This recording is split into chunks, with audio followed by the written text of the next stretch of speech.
Estamos con el fiscal, el ex fiscal supremo Víctor Cubas, quien fue uno de esos fiscales probos que lograron contar una historia en medio de muchas dificultades.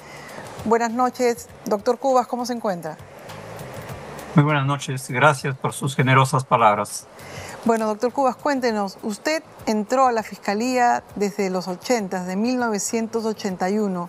¿Qué opina de la crisis que ha señalado el fiscal Villena, luego sobre todo de este proyecto de ley de Jorge Montoya, que busca deshacer toda la Junta y armarla, ya no sabemos cómo, pero la idea es que se deshagan de todos los que están ahorita a cargo de la Fiscalía? Sí, efectivamente hemos tomado conocimiento de la intención de presentar un proyecto de ley que declara en emergencia y como consecuencia de ello dispone la reorganización del Ministerio Público. Yo estoy de acuerdo en lo sustancial con el pronunciamiento del señor fiscal de la Nación.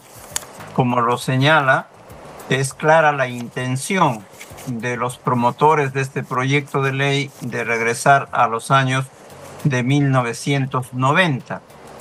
Recordemos que durante la década del 90, el Ministerio Público fue sujeto de control político por parte del gobierno de ese entonces.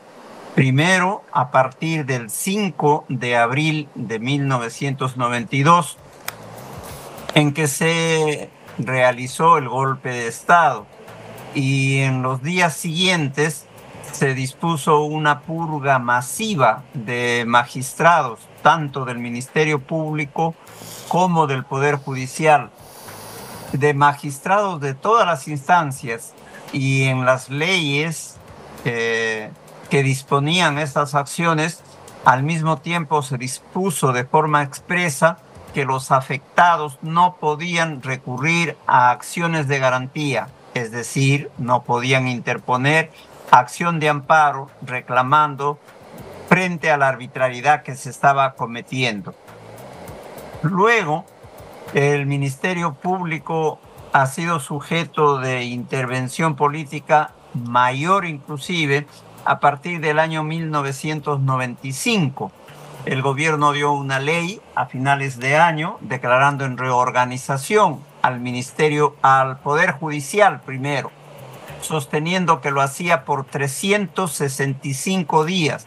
Sin embargo, ese plazo fue ampliándose y el Poder Judicial se mantuvo en ese pseudo proceso de reorganización hasta la culminación del gobierno de Fujimori. El año 1996, igualmente mediante una ley, se declaró en reorganización el Ministerio Público y este proceso igualmente duró durante todo el periodo de gobierno de Fujimori. ¿Cuál fue la característica que hubo en ese momento? Una intervención directa del poder político en los órganos encargados de administrar justicia. Las leyes dispusieron la conformación de una denominada comisión ejecutiva que desplazaba a las autoridades constitucionales en una y en otra institución. En el Poder Judicial se formó una comisión ejecutiva integrada por 3 magistrados allegados al gobierno de entonces. Igualmente, en el Ministerio Público se conformó una comisión ejecutiva conformada por 3 fiscales presididos por la doctora Blanca Nélida Colán Maguiño. Y esa comisión ejecutiva al mismo tiempo contaba con un secretario ejecutivo que era directamente nombrado por el gobierno, es decir, era el funcionario de enlace entre el gobierno y el Poder Judicial y el Ministerio Público. ¿Y quién era ese personaje? ¿Me dice usted? ¿Quién era el personaje que era el enlace con el Ministerio Público? En el Poder Judicial fue inicialmente Rodríguez Medrano. La Marina de Guerra del Perú, el señor De Lepiani, el almirante De Lepiani. ¿Ya? Y en el Ministerio Público fue un funcionario que inicialmente estuvo muy pocos días y luego fue cambiado por el señor Luna Basso, que es un funcionario del Sistema de Inteligencia Nacional. Y posteriormente lo cambiaron a él y fue designado para dicho cargo un funcionario del Ministerio Público. Usted, cuéntenos, ¿por qué no, usted siguió mucho la elección de los fiscales supremos y uno de los casos que usted vio con extrañeza fue la elección de Patricia Benavides como fiscal suprema? ¿En qué residían las dudas de usted cuando ella fue evaluada y aprobada finalmente como fiscal suprema? El concurso para nombramiento de fiscales supremos tiene 4 etapas. La primera es un examen denominado de conocimientos. Y en este examen de conocimientos, la señora Benavides obtuvo la nota de 98 puntos, de 100. Yo conozco indudablemente a la mayoría de personas que concursaron y sé de su competencia profesional y llamaba la atención que esta persona tuviese 98 puntos en examen de conocimientos. El siguiente examen es de evaluación curricular. Se evalúa el currículum que documentadamente ha presentado cada candidato. Y allí la señora Benavides obtuvo una nota máxima, 100 puntos. La tercera fase del examen para ser magistrado es el análisis de un caso. Es decir, a cada postulante le dan un expediente y le dicen que lo analice y que luego proponga una fórmula de solución. Y en este caso, la mayor nota no la tuvo precisamente la doctora Benavides. La explicación es muy simple. Ella no ha ejercido función fiscal directamente. En consecuencia, no tiene experiencia en el ejercicio de función fiscal. Y eso se plasmó en el resultado del examen. La primera nota la obtuvo la doctora Adelia Espinosa, 91 puntos. El segundo lugar lo ocupó el actual fiscal de la Nación, señor Villena, con 89 puntos. Y la doctora Benavides se colocó en tercer lugar con 79 puntos. El siguiente examen es entrevista personal. Y es un examen cuya calificación es netamente subjetiva. Cada uno de los miembros de la Junta le asigna una nota a la persona evaluada. Y luego se obtiene de esas notas un promedio. Y las notas asignadas difieren mucho.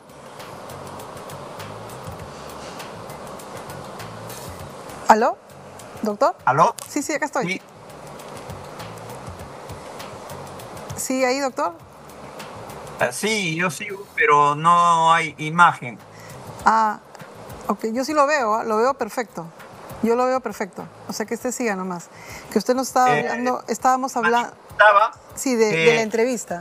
Estábamos en la entrevista, sí. Sí, la calificación la hacen todos los miembros de la Junta. Y luego se obtiene un promedio.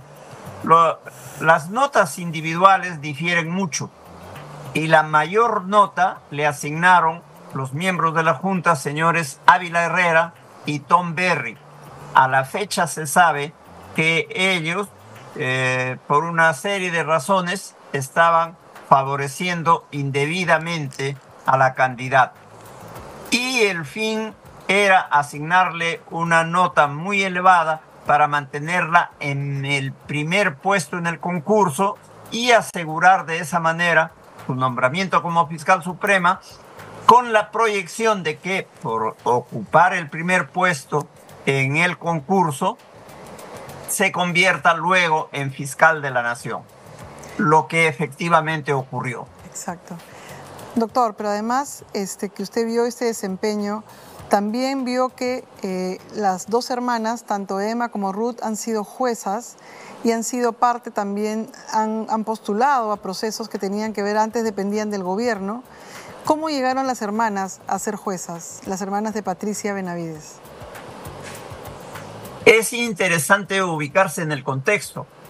Desde 1980 funciona el Consejo Nacional de la Magistratura para encargarse de la selección de magistrados. Pero en su primer periodo, el Consejo solamente hacía la evaluación, pero no realizaba el nombramiento. Luego de evaluar, el Consejo hacía una propuesta de 3 candidatos para cada una de las plazas. Cualquiera de los 3 podía haber sido nombrado y el nombramiento estaba a cargo del presidente de la República. Desde 1980, por el tiempo que funcionó el Consejo de la Magistratura, hasta 1992, el Ministerio de Justicia era desempeñado por un miembro del Partido Popular Cristiano. Y la coincidencia es que la madre de las magistradas, Benavides Vargas, era congresista del Partido Popular Cristiano. E indudablemente ejerció su influencia para el nombramiento de sus hijas. El otro aspecto que es importante destacar es que su nombramiento no se hizo en plazas de provincias, sino en plazas de Lima, sino en plazas de provincias. Y luego, por su influencia política, ha logrado que sean trasladadas a plazas de Lima. Ese es más o menos el mecanismo que han seguido. ¿Cómo logró, Jaime Villanueva, siendo asesor de Patricia Benavides, tener esta movida desde izquierda, derecha, arriba, abajo, y que lo que buscaba era que su jefa se mantenga en el poder a través de intercambio de favores?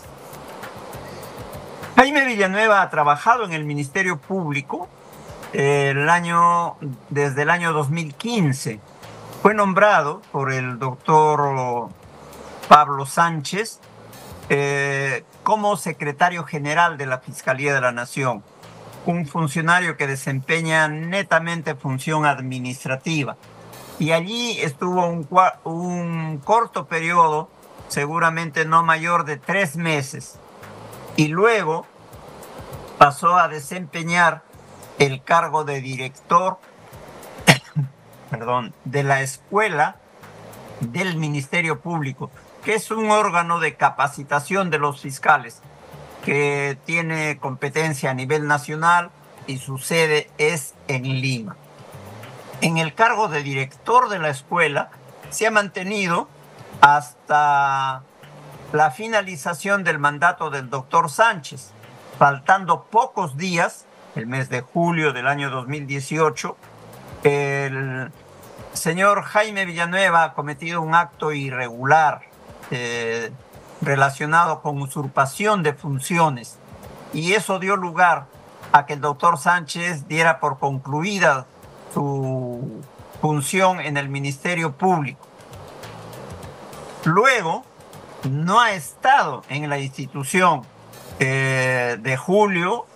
a partir de julio del 2018, y ha regresado a partir del 1 de julio del año 2022, cuando la señora Benavides ha asumido el cargo de fiscal de la Nación.